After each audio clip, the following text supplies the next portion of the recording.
தமிழக அரசியல் களத்தில் எப்போதுமே விவாத பொருளாக இருக்கும் மிக முக்கியமான விஷயம் மது விலக்கு. தேர்தலின் போது கொடுக்கப்படும் வாக்குறுதிகளில் டாஸ்மாக் கடைகள் மூடல் என்பது மிக முக்கியமான ஒன்றாக பார்க்கப்படுகிறது.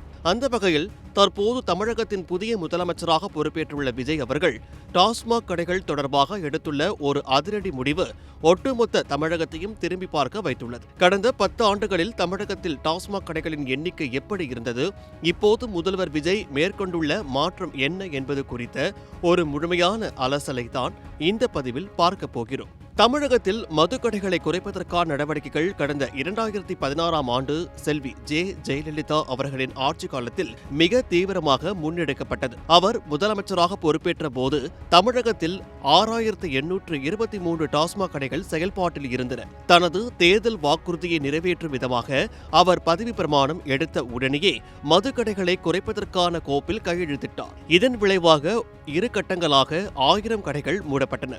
நெடுஞ்சாலைகளில் இருந்த கடைகள் இடமாற்றம் செய்யப்பட்டாலும் அவரது ஆட்சி காலத்தின் இறுதியில் கடைகளின் எண்ணிக்கை 5330 குறைந்தது.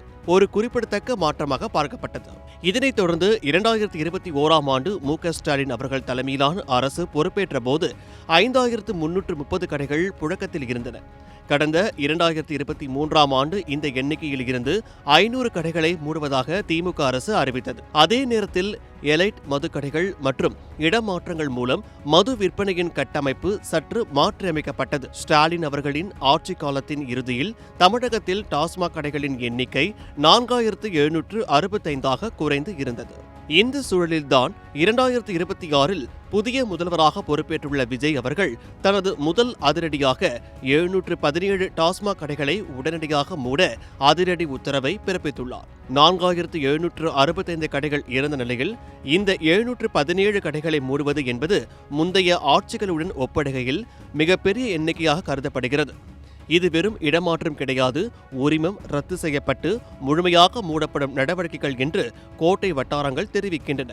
படிப்படியான மதுவிலக்கு என்ற இலக்கை நோக்கி முதல்வர் விஜய் எடுத்துள்ள இந்த முதல் அடி பொதுமக்கள் மற்றும் சமூக ஆர்வலர்களிடையே பெரும் வரவேற்பை பெற்றுள்ளது.